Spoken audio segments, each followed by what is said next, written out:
Hey guys, it's Celine. I am back out again. Well, maybe for 5 minutes, I don't know. Because making videos is a bit more difficult for me at the moment. Yet, well, yes, I thought this was just too cool not to share.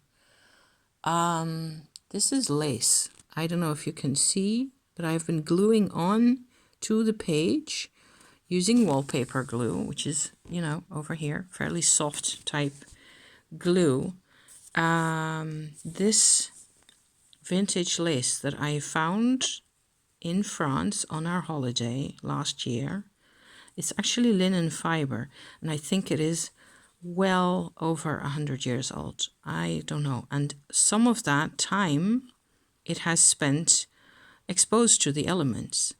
Maybe 2 decades, more than that. I don't know. I just found this in a big old sort of a traditional looking mansion house, I suppose, that was accessible and is open. It's not that you're not allowed entrance or to enter into the house, and it doesn't say anywhere. So we were just having a little bit of an explore in there. When we got back from a walk, we passed by there. And I was just so curious. And I had been hoping, and this is typical, this is my life, okay? I've got quite a few problems in my life also recently. I don't sometimes know what to do with myself, mental health wise, and so on and so forth. But on the other hand, I find stuff. And it was kind of like I was, well, expecting isn't the right word, but I was kind of hoping to run into some of that handmade, stuff that people used to make in those areas. And this is one lace making area in France. There's several, and I don't know, maybe several dozen, I don't know, where, and this is one traditional type, I suppose. And I just picked this up off the floor, and there was loads of more fabric bits, and it looked like somebody had torn apart an old mattress or something that had stuffing in it with loads of fabric and strips of mixed up fabric of all types and so on. And there was also loads of old paperwork, ledgers, and pen and ink written legal documents that I don't suppose were relevant to anybody these days anymore. Shreds, bits and pieces and sheets and things everywhere. So what I am doing is I want to preserve this as well as I can. I'm not an archaeologist. I'm not an expert in textiles or anything. I do know that also from the color, this nice warm grey color here, that this is linen, which is quite strong. And if you don't pull too hard, this actually still holds together really well.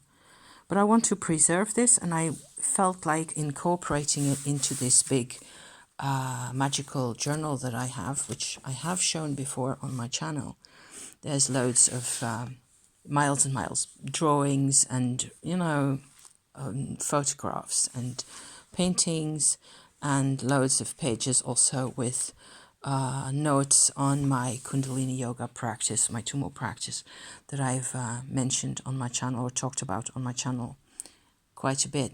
The thing is, recently, this drawing here, if I turn this, oops, sorry for the noise, turn this around a bit, I can show you my impression that I made a couple of months ago, I think last year in the early winter, of Asmodeus, a demon spirit that I've been working with and that I'm still working with on and off, because he represents an aspect, I suppose, of my parents' lives and my connection to my parents as well.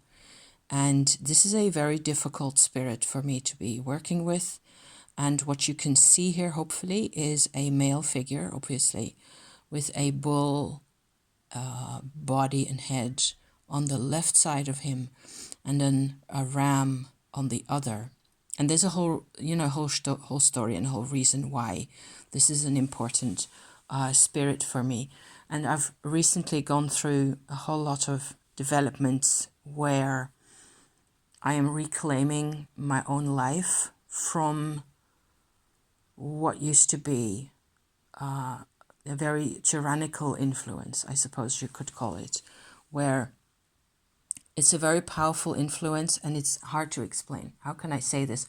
One way of explaining it is that my life and my own mental health and my mind and my emotions used to be made to be the same as theirs, as my parents', and there's like this huge, it's like a huge job I have of extracting my own self and my own life from theirs and from my history. This body is a descendant of a whole lot of family karma, and I'm not the only one in that kind of a situation. And for me, it somehow feels, one way of putting it that I thought of is that this is reverse archaeology. This is where archaeology means you're digging out of the ground or out of the historical surface artifacts and patterns that link you to some period of the past, right? And sometimes a really deep past.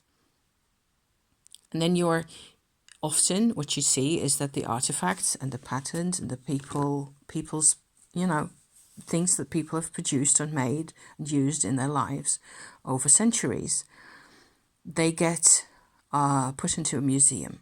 So it becomes, the artifact becomes a part of a scientific world where it's preserved. And the emotion very often is taken out or is not addressed. I am putting this back into my life. I have no clue who made this lace. Very likely a female person, possibly a very young person, or maybe a very old person. I would like to think that this was made by some very knowledgeable grandmother. And I don't have any grandmothers anymore. I'm closer to being a grandmother myself in age. I don't have children, so I'm not going to be a grandma. I don't think she would mind my using her lace, my taking her lace out of the dust and the dirt of that floor, the broken floor in the broken old house where it was just going to go, back into nature eventually. And putting it into this magical book where I record, as often as I can, once every couple of months or so, my long-term developments in my, in my meditation practice, my energy work practice, and everything to do with my tumor. So I really like how this is going. I don't know if I said this already. Sorry for that. That was just my husband calling in. One more minute. I'm using wallpaper glue for this, which is a fairly soft kind of glue, and it's working really well. I will put this thin translucent paper over the top here, which I will glue in to this side here eventually, so I can fold that over, so that will protect it as a bit more and prevent color from. I need this to leave this open to dry for a while, and then I will probably glue the rest of the pieces in the next couple of pages. So I hope this is entertaining to someone out there, to any of you. Thank you for watching. This is working a lot better than I expected, and it's easier to do than I expected. I have been putting this off for quite a while because I was so scared I would rip it to pieces because it's impossible to handle. It's not impossible to handle at all. Isn't this gorgeous with the sun? It's like reaffirming life with this next to it. It is my life, It's always been my life. So there you go. Thank you for watching. What interesting times we have. Thank you. See you next time. Bye bye.